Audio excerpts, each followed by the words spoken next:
Good morning, sir. Good morning, sir. How are you all? We are fine. We are ठीक-ठाक. Have you enjoyed Diwali vacation?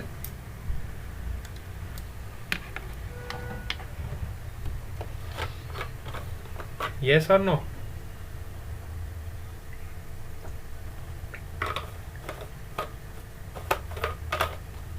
Have you enjoyed or not?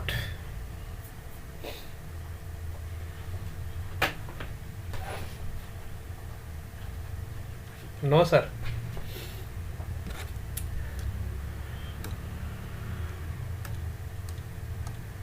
चलो let's take your attendance first. मेरे ख्याल से all of you have joined till now. So today is 23rd नवंबर है ना. So almost आप लोग एक महीने बाद आ रहे हो मेरे पास.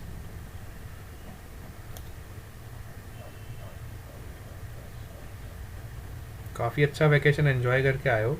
सबसे ज़्यादा वैकेशन आपने ही एंजॉय किया 9th वालों. चलो सुजल शाह, वेदा, Present, sir. मोनीश मालिक, राणा हैनिल,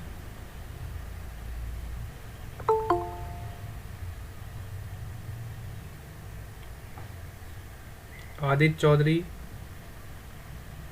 Present, sir. नंदनी, यक्ष बदानी, देवांश, ध्वनि, Sir, present. देवांश, ध्वनि. Present, sir. Present. दोनों साथ में बोल रहे हो क्या? दोनों ही present. Preet, Elvina, Present, sir. Krish Solanki, Devang, Dev, Present, sir. Sir, We- yes, present. Present, sir. Yaksh is present. Okay. Vishesh Patel. हाँ देवांग हो गया आपका अटेंडेंस. देवांग देव दोनों का हो गया. Vishesh Patel, Prerak Tailor, Present, sir. Raunik Gamit, Vijay Patel, Naiti Chaudhary, Parva Chaudhary, Prince Rathod, Present, sir. Gaurav Atani, Paravotani, present, sir. Jiya Patel, Present, sir. Tanvi Chaudhary, Vansh Patel, Present, sir. Harsh Patel, Present, sir. Nidiksha Pandya, Present, sir. Hussain Pathan,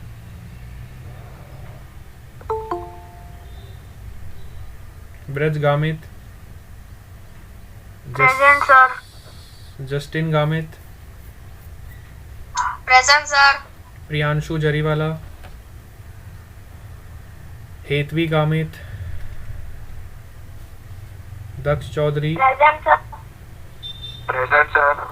Hetvi is present, Daksh is present. Tanvi Parmar, Present, sir.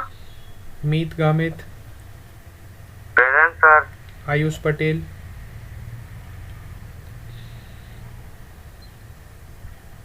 जय Jariwala,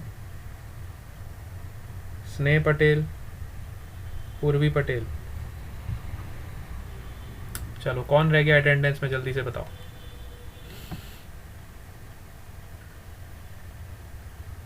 Ronic Gamit. Raunik Gamit. Anyone else?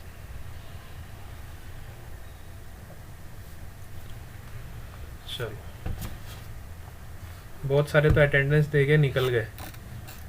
बोले सर अटेंडेंस ले लो अभी हमें जाइए, हमारो काम पटेगी.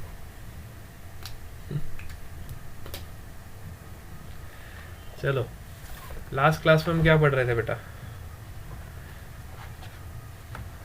अच्छा, 2 चैप्टर आप लोगों के पक्के हो गए, फोर्स और मोशन। इसमें किसी कोई डाउट आता है या फिर सब अच्छे से हो गया इसका? मोशन और फोर्स मैंने आपको बहुत अच्छे से पढ़ा दिया था, मेरे ख्याल से आपने इसके नोट्स भी बना लिए होंगे। उसके बाद हम ग्रेविटेशन डिस्कस कर रहे थे, हैं? सही बात है कि नहीं? हाँ, मोशन और फोर्स सबको आ गया है ना। अब हम ग्रेविटेशन डिस्कस कर रहे थे, तो आज हम वही ग्रेविटेशन जहाँ पे हम डिस्कस कर रहे थे वहीं से कंटिन्यू करेंगे, ठीक है? चलो, मैं सबको वाइट बोर्ड दिखाई दे रहा है?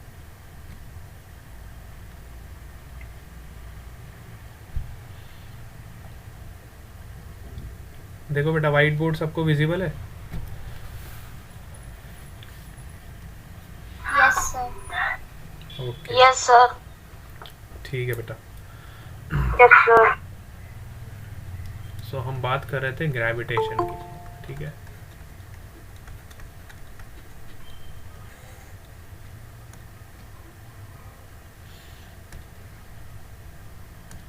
तो ग्रेविटेशन में हमने क्या डिस्कस किया था? हम सब ने पढ़ा था कि ग्रेविटेशन का जो लॉ होता है न्यूटन ने दिया था, which is F is equal to G times m1 m2 upon r square. ये लॉ सबको पता है ना? ये मैंने आपको क्लास में डिस्कस कराया था।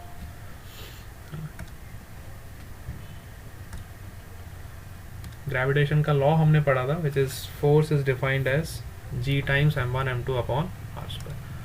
तो क्लियरली लॉ यही बोलता है कि अगर हमारे पास 2 बॉडीज़ हैं और अगर दोनों बॉडीज़ का डिफरेंट मास है, एक का मास m1 है, दूसरी बॉडी का मास m2 है, और दोनों के बीच का सेपरेशन अगर r है, मतलब दोनों बॉडीज़ का सेंटर टू सेंटर का जो डिस्टेंस है अगर वो r है, तो इस तरह से हम लॉ को डिफाइन करते हैं कि the gravitational force is directly proportional to the product of masses.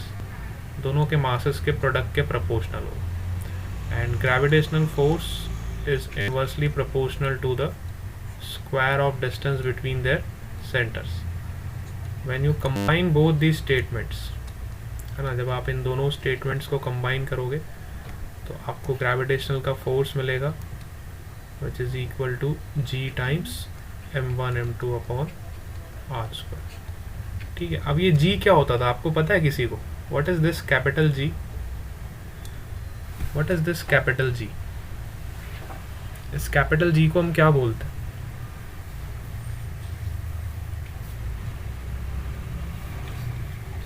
Any one of you?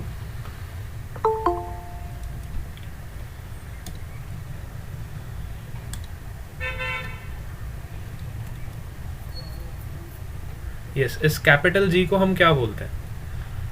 हम सबको पता है F is equal to G m1 m2 upon r square, but ये कैपिटल G क्या होता है? इसका क्या फिजिकल सिग्निफिकेंस? किसी को याद है? दिवाली में सब भूल भाल गए सर, इतने फटाके चलाए हमने, हमें पता ही नहीं चला क्या हो गया। क्रैकर्स चलाए थे किसी ने इस बार दिवाली पे? मैंने तो नहीं जला। नहीं चलाया? अच्छा, फुलझड़ी तो जलाई होगी सबने, वो जो फुलझड़ी जलाते हैं ना। सर एक भी पकड़ नहीं, एक भी कर ली कोशिश की, एक भी नहीं चलाया? अच्छा अच्छा, वो टिकने वाले तो बम फोड़े होंगे जो पैर पे मारते हैं ना, कौन से होते हैं वो? हाँ, पॉपअप पॉपअप, जिसको आप बोलते हो बीट बम, क्या बोलते हो? पॉपअप पॉपअप, है ना? वो तो फोड़े ही होंगे सबने, वो भी नहीं फोड़े? हाँ सर एक कुछ नहीं हैं, थोड़े बहुत। चलो ठीक है। अच्छा, कुछ नहीं किया होगा तो दिए तो जलाए होंगे सबने घर में। दिया जलाते हो आप लोग? Yes sir. हाँ, और कई बच्चों ने तो रंगोली बहुत अच्छी अच्छी बनाई होगी। यहाँ पे कई कलाकार बैठे हैं हमारे पास जो रंगोली बहुत अच्छी बनाते हैं, है ना? बहुत बढ़िया। तो इस बार का जो आपका दिवाली था वो सारा का सारा हमने घर पे ही सेलिब्रेट किया, है ना? काफ़ी इस बार आपने देखा होगा दिवाली पे जो पॉल्यूशन है बहुत कम हो गया। अगर ये लॉकडाउन नहीं होता तो शायद इतना कम पॉल्यूशन नहीं होता, दिवाली पे बहुत ज़्यादा पॉल्यूशन होता।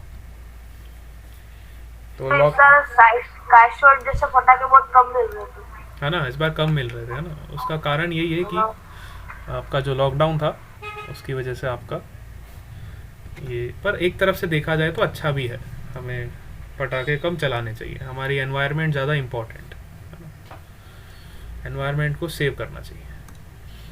चलो बताओ मेरे को, ये जी बोल रहे हैं बेटा, कई लोग बोल रहे हैं ग्रेविटी। अच्छा ये ग्रेविटी है तो फिर ये छोटा जी होता है, इसको क्या बोलते हैं? एक छोटू होता है एक मोटू होता है, क्या इन दोनों में कोई फ़र्क नहीं है? ये भी ग्रेविटी है ये भी ग्रेविटी है। फिर इसके छोटू और इसके मोटू होने का क्या फ़ायदा हुआ बताओ? वो भी ग्रेविटी ये भी ग्रेविटी। एक को हम कैपिटल जी लिखते हैं एक को हम स्मॉल जी लिखते हैं, then what is the difference? देखो इधर,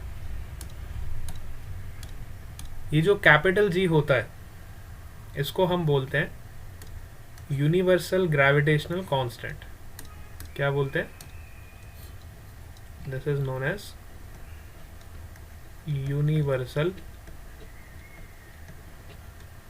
ग्रेविटेशनल कांस्टेंट। ठीक है। और अगर आपके स्मॉल जी की मैं बात करूं तो आपका जो स्मॉल जी होता है that is your acceleration due to gravity.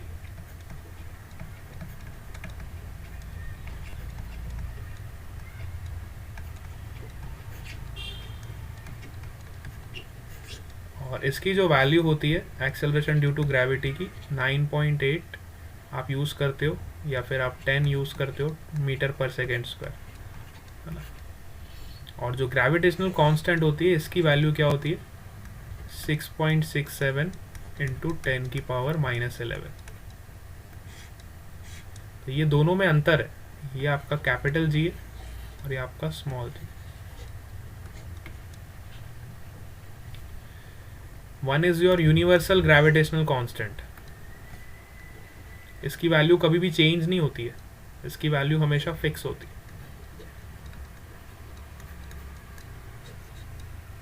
ठीक है। यूनिवर्सल, जहाँ पे यूनिवर्सल वर्ड लग जाता है, यूनिवर्सल मतलब यूनिवर्स में कहीं भी चले जाओ तुम, चाहे चांद पे चले जाओ, चाहे मून पे चले जाओ, सॉरी मून पे चले जाओ, चाहे मर्क्यूरी पे चले जाओ, वीनस पे चले जाओ, जुपिटर पे चले जाओ, इसकी वैल्यू में कोई फ़र्क नहीं पड़ेगा।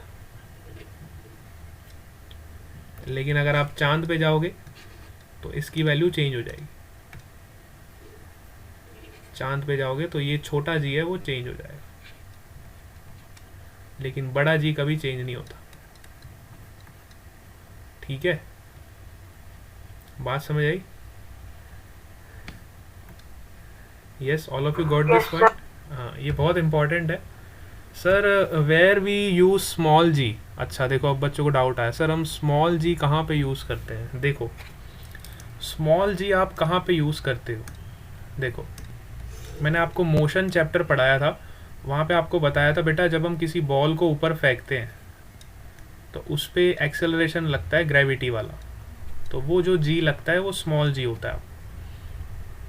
जब आप इक्वेशन ऑफ मोशन लगाते थे v² - u² is equal to 2 times a into S, ठीक है।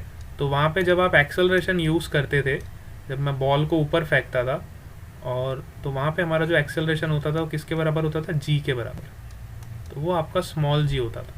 इसका यूनिट वही होता है जो आपके एक्सेलरेशन का यूनिट होता है, विच इज़ मीटर पर सेकेंड स्क्वायर। जो एक्सेलरेशन का आपका यूनिट क्या होता है? यही होता है ना, मीटर पर सेकेंड स्क्वायर। तो ये स्मॉल जी आपका एक्सेलरेशन है, this is the acceleration due to gravity. इसका मतलब ये है कि आप किसी भी ऑब्जेक्ट को ऊपर फेंकोगे तो उस पर हमेशा जी लगेगा, उस पर एक हमेशा एक्सेलरेशन लगेगा नीचे की तरफ, और वो ऑब्जेक्ट हमेशा नीचे आना चाहेगा। ऐसा तो नहीं होता ना किसी भी ऑब्जेक्ट को हम ऊपर फेंकते हैं तो वो ऊपर ही चला जाता है, ऐसा तो कभी नहीं होता। एक टाइम बाद उसकी स्पीड 0 हो जाएगी, फिर वो नीचे आना स्टार्ट करेगा। तो जब नीचे आएगा तो उसको ग्रेविटी हमेशा नीचे की तरफ खींचती है। है ना। और जो कैपिटल जी है आपका, ये तो कांस्टेंट है, ये हमने तब डिराइव किया जब हम इक्वेशन डिराइव कर रहे थे। f is proportional to m1 m2 हम सबको पता है, और f is also proportional to 1/r²। तो जब हम दो इक्वेशंस को कंबाइन करते हैं, है ना, जब भी हम दो इक्वेशंस को कंबाइन करते हैं, प्रोपोर्शनल टू m1 m2/r²। अब मैथ्स हम सब ने थोड़ी बहुत तो पढ़ रखी है ना। अगर मैं आपको बोलता हूँ f is proportional to suppose करो x, तो अगर आपको इस प्रोपोर्शनलिटी को हटाना है और आपको इक्वल टू लगाना है, तो आप एक कांस्टेंट को लेके आओगे, एक कांस्टेंट को लेके आओगे ना आप। ये तो मैथ्स का फंडा है, मैथ्स में हम सब ने पढ़ रखा है ना बेटा। मैथ्स में आपको टीचर ने पढ़ाया होगा, जिस टीचर ने मैथ्स पढ़ाया वहाँ बताया होगा कि जब बेटा हम प्रोपोर्शनलिटी हटाते हैं तो एक कांस्टेंट टर्म आ जाता है। तो यहाँ पे जब मैं प्रोपोर्शनलिटी हटाऊंगा तो यहाँ पे एक कांस्टेंट टर्म आएगा ना, इसी को मैं बोलता हूँ कैपिटल जी। क्या आप मेरी बात समझ आई आपको? यस, मेरी बात को समझ पा रहे हो? तो कैपिटल जी जो है आपका, capital G is your proportionality constant. मतलब ये वो कांस्टेंट है जब हम इक्वेशन डिराइव कर रहे हैं तब ये आया है, और इसको हमने नाम दिया है यूनिवर्सल ग्रेविटेशनल कांस्टेंट। मतलब यूनिवर्स पे कहीं भी चले जाओ, इसकी वैल्यू कभी चेंज नहीं होगी, इसकी वैल्यू हमेशा फिक्स होती है, विच इज़ 6.67 इंटू 10⁻⁻11। इसकी वैल्यू हमेशा आपकी क्या होती है? फिक्स होती है। ठीक है। अब अगर मैं इसके यूनिट की बात करूं, इसकी वैल्यू तो आपने निकाल ली, वैल्यू तो आपको पता है, चलो कांस्टेंट है। अगर इसकी यूनिट की बात करूं तो इसकी यूनिट क्या होगी? क्या कोई मुझे बता सकता है? What is the unit of this capital G? f equal to G m1 m2/r²। इसमें कैपिटल जी की वैल्यू क्या होती है? मतलब कैपिटल जी की यूनिट क्या होती है? जैसे फोर्स की यूनिट हमें पता है क्या होती है, न्यूटन। ठीक है। जैसे हमें मास की यूनिट पता है क्या होती है, केजी। मास की यूनिट हमें पता है क्या होती है, केजी। डिस्टेंस की यूनिट क्या होती है, मीटर। वैसे कैपिटल जी की क्या यूनिट हो, है ना? जैसे हमें सबकी यूनिट्स पता होती है ना, हर पैरामीटर की कुछ ना कुछ यूनिट तो होती ही होती है। तो वैसे ही अगर मैं आपको पूछूं कि बेटा मुझे बताओ what is the unit of this capital जी, तो कैपिटल जी की यूनिट क्या होगी?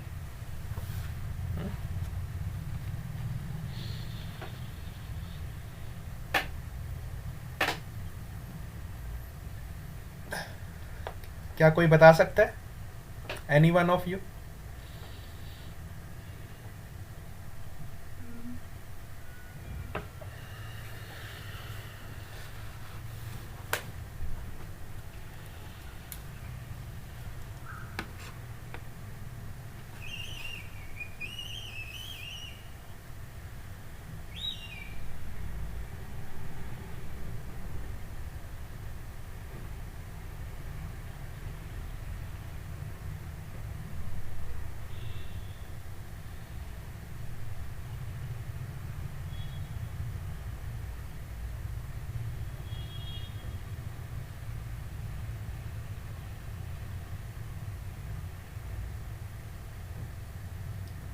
यस, कोई भी नहीं बता रहा? आपके सामने ही आंसर है बेटा। सर क्वेश्चन क्या है? नेटवर्क की वजह से सुनाई नहीं दिया। अच्छा अच्छा, ऐसा है क्या? मैं फिर से बताता हूँ। जैसे कि हम सबको पता है कि हर क्वांटिटी की कुछ ना कुछ यूनिट होती है। जैसे फोर्स की यूनिट क्या होती है, न्यूटन होती है, हम सबको पता है। मास की यूनिट क्या होती है, केजी होती है। डिस्टेंस की यूनिट क्या होती है, मीटर होती है। ठीक है। तो वैसे ही इस कैपिटल जी की भी तो कुछ यूनिट होती होगी ना, इस कैपिटल जी की भी तो कुछ यूनिट होती है। क्या आप मुझे बता सकते हो इस कैपिटल जी की क्या यूनिट होगी? क्वेश्चन ये है कि जैसे हर क्वांटिटी की एक खुद की यूनिट होती है। अगर आप मार्केट में कुछ खरीदने जाते हो तो आप दुकानदार को बोलते हो भैया मुझे 5 kg शुगर दे दो, तो 5 के आगे आप केजी लगाते हो ना, है ना। मिल्कमैन के पास जाते हो तो आप बोलते हो मेरे को 5 लीटर्स मिल्क दे दो, तो 5 के आगे लीटर्स लगाते हो ना। तो यूनिट इज़ वेरी इंपॉर्टेंट, है ना। जब आप यूनिट लगाते हो तो आप उस चीज़ को डिफाइन करते हो। बात समझ आ रही है? यूनिट से आप उस पैरामीटर को डिफाइन करते हो। तो मुझे ये बताओ कि जो कैपिटल जी है इसका क्या यूनिट होगा? इसका भी तो कुछ यूनिट होगा ना। अब जैसे हाँ ये क्वेश्चन है, very good, newton metre square per KG square, very good. Nidiksha Pandya ने बिल्कुल सही जवाब दिया है और देव ने भी आंसर दिया है ना, बिल्कुल सही बात है।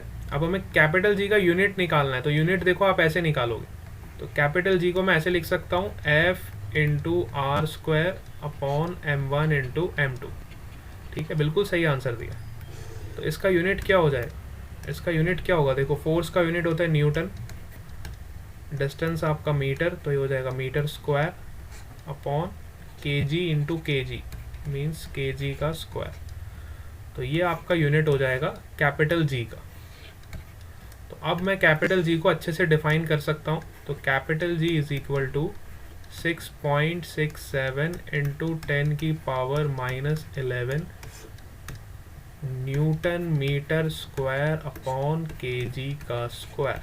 तो ये मेरा कैपिटल जी का एग्जैक्ट आपको मैंने वैल्यू बता दिया with unit. This is the value and this is the unit. क्या आपको बात समझ आई? All of you got this? Newton metre square per KG square. कई बच्चे अभी भी गड़बड़ कर रहे हैं, न्यूटन मीटर लिख रहे हैं। बेटा मीटर का स्क्वायर होगा, देखो ध्यान से इक्वेशन को देखो ना, यहाँ पे आपका आर का स्क्वायर है, तो आर आपका मीटर में है, तो मीटर करोगे तो मीटर का स्क्वायर हो जाएगा ना। यहाँ पे केजी का स्क्वायर आएगा। ये स्क्वायर को भी देखना है बेटा, पावर को भी देखना है। ठीक है, m1 भी केजी में, m2 भी केजी में, केजी इंटू केजी करोगे तो केजी का स्क्वायर ही हो जाएगा ना। ठीक है, चलो बहुत बढ़िया। तो यहाँ पे हमने कैपिटल जी और स्मॉल जी को अच्छे से समझ लिया कि दोनों में क्या फ़र्क है। वैसे ही स्मॉल जी को अगर मुझे डिफाइन करना है तो स्मॉल जी को मैं क्या लिखूँगा? 9.8 मीटर पर सेकेंड स्क्वायर और 10 मीटर पर सेकेंड स्क्वायर। ठीक है, इसका वैल्यू हो गया, इसका यूनिट हो गया। ठीक है, चलो एक क्वेश्चन करते हैं तो आपको पता लगेगा किस तरह के क्वेश्चन इस पे बनते हैं। तो हमारे पास दो ऑब्जेक्ट है, सपोज करो this is object 1 and this is your object 2। ठीक है, वी हैव टू ऑब्जेक्ट्स और हमें पता है कि दोनों ऑब्जेक्ट्स पे ग्रेविटेशनल फोर्स लग रहा है। मैंने आपको पहले ही बताया कि ग्रेविटेशनल फोर्स जो होता है वो किसी भी दो ऑब्जेक्ट्स पे लग जाता है। मतलब अगर आप यहाँ पे बैठे हो, मैं यहाँ पे बैठा हूँ, तो हम दोनों के बीच में भी ग्रेविटेशनल फोर्स लगता है, लेकिन उसका मैग्नीट्यूड इतना कम होता है कि हम आपस में अट्रैक्ट नहीं होते, है ना। मैंने आपको पिछले क्लासेस में बताया था कि ग्रेविटेशनल फोर्स के इफ़ेक्ट को फील करने के लिए आपकी बॉडीज़ हेवनली बॉडीज़ होनी चाहिए। इसका इफ़ेक्ट आपको हेवनली बॉडीज़ पे देखने को मिलता है, जैसे आपका सन हो गया, मून हो गया, है ना, जुपिटर हो गया, प्लैनेट्स हो गए, है ना, वहाँ पे आपको ये इसका इफ़ेक्ट देखने को मिलता है। लेकिन अगर हम जैसी बॉडीज़ की बात करूं जो जिनका मास बहुत ही कम होता है, मतलब हमारी बॉडी का मास कितना होता है 60 kg, 70 kg, 100 kg, तो वहाँ पे इसका जो मैग्नीट्यूड होता है ग्रेविटेशनल फोर्स का, उसका इफ़ेक्ट हमें फील नहीं होता, है ना। तो अब एक सवाल करके देखते हैं। तो हमें ग्रेविटेशनल फोर्स दे रखा है दो ऑब्जेक्ट्स के बीच में और उसका वैल्यू हमें पता है विच इज़ 49 न्यूटन। ठीक है, इन दो बॉडीज़ के बीच में कितना फोर्स लग रहा है? 49 न्यूटन। तो हमें फाइंड करना है कि how much distance between these objects be decrease.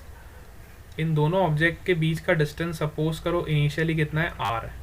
ठीक है, इनिशियली इन दोनों बॉडीज़ का डिस्टेंस कितना है? r। तो अब हमें फाइंड करना है कि इन दोनों के बीच का डिस्टेंस मैं कितना कम करूं। इन दोनों बॉडीज़ के बीच का डिस्टेंस मैं कितना, ये किसका माइक चालू हो गया? बेटा माइक बंद कर दो तो। हाँ देखो, हमारे पास दो बॉडीज़ हैं, this is your body 1 and this is your body 2। अभी इन दोनों के बीच में ग्रेविटेशनल फोर्स लग रहा है, मतलब ये इसको अपनी तरफ अट्रैक्ट कर रही है, ये इसको अपनी तरफ अट्रैक्ट कर, और इसका मैग्नीट्यूड दिया हुआ है कितना? 49 न्यूटन। अब हमें बोला है कि इस डिस्टेंस को मैं कितना कम करूँगा कि इसका जो फोर्स है ये डबल हो जाए। डिस्टेंस को कितना कम करूँगा कि इसका जो फोर्स होगा वो इसका डबल हो जाएगा।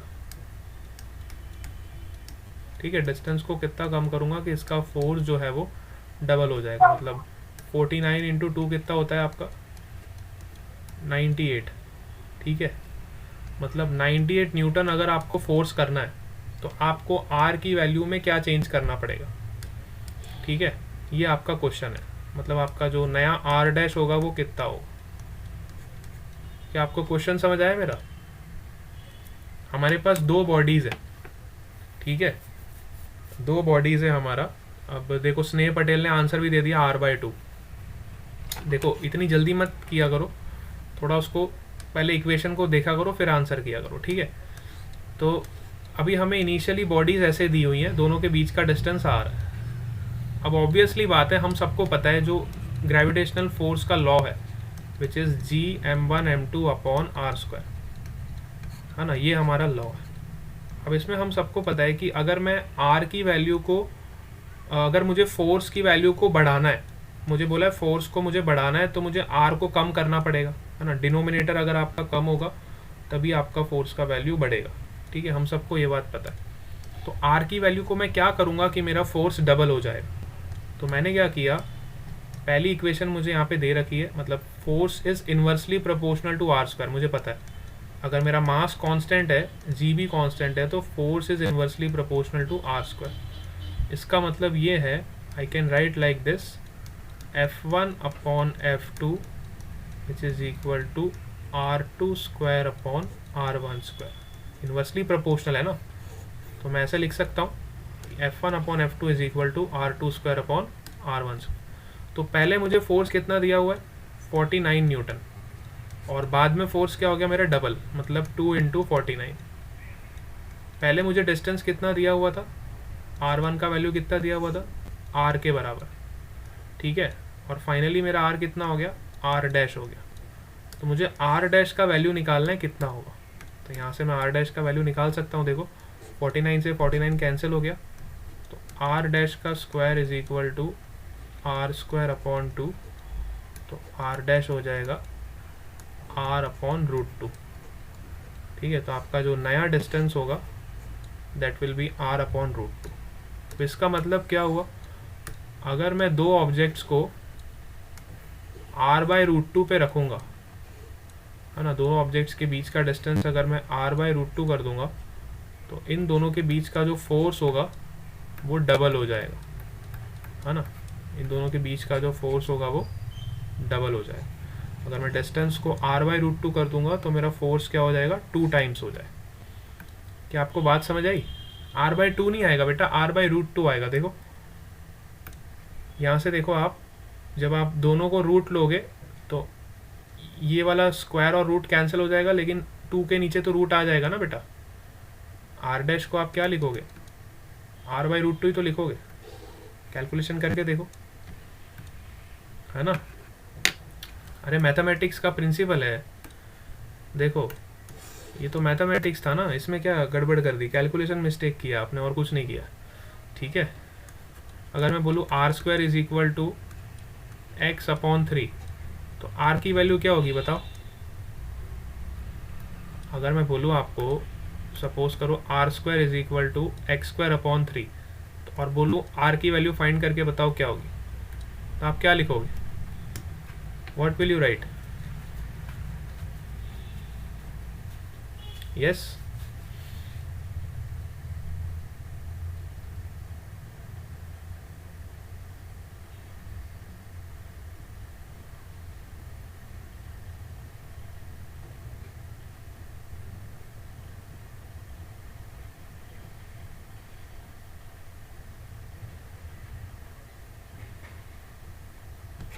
हाँ x/√3 लिखोगे ना, वेरी गुड, है ना। रूट लोगे ना, दोनों तरफ रूट लोगे तो r की वैल्यू क्या हो जाएगी, x/√3 हो जाएगी।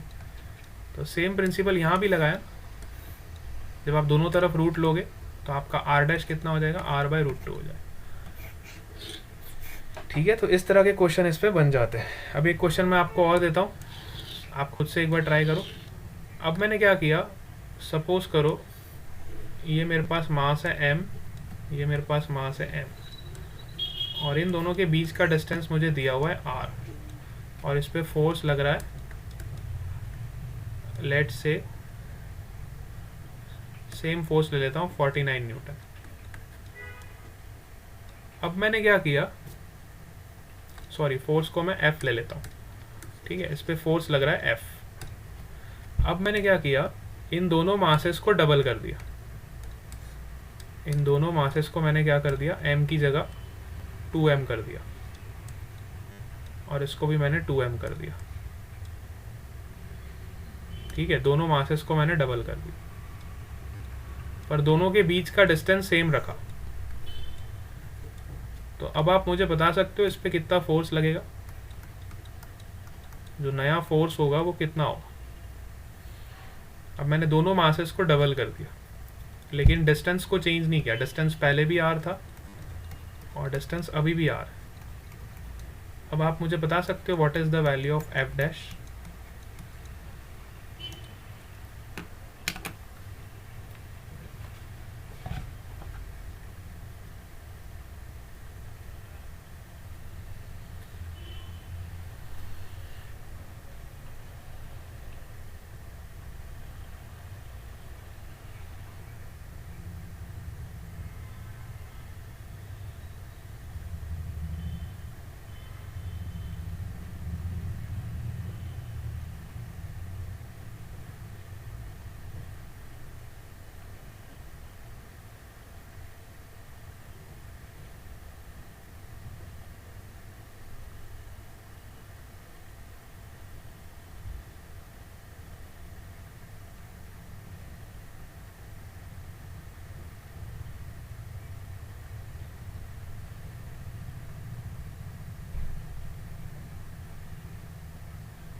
Yes, any one of you have find out the value of force?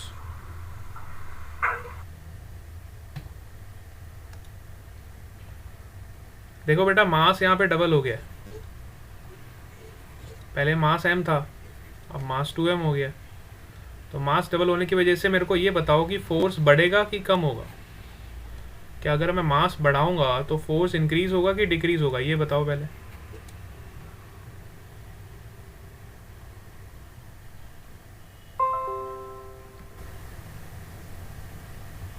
पहले तो मुझे ये बताओ कि फोर्स इंक्रीज होगा कि डिक्रीज होगा।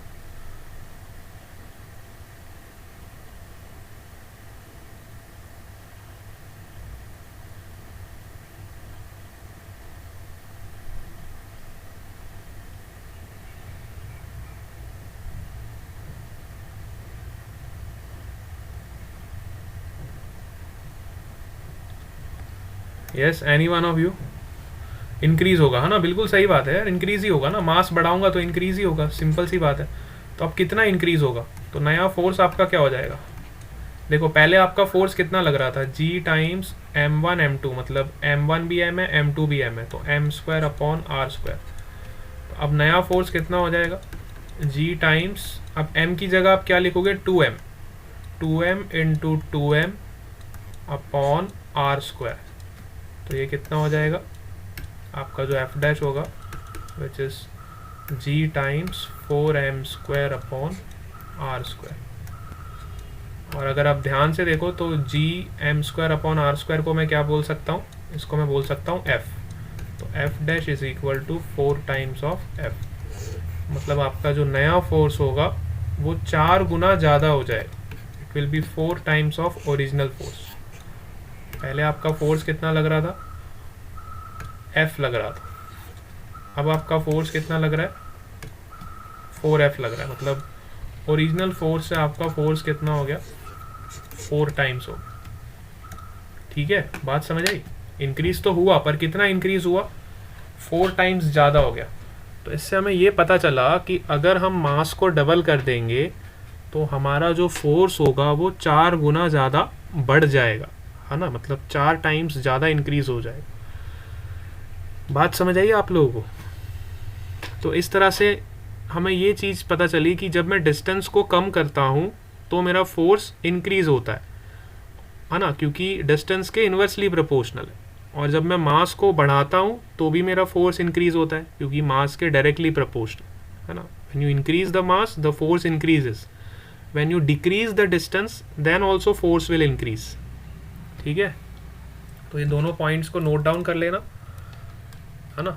ये दोनों की पॉइंट्स हो गए आपके क्वेश्चन सॉल्व करने के लिए. When you increase the mass, force will increase. Write in your own words. When you decrease the distance, then also force will increase.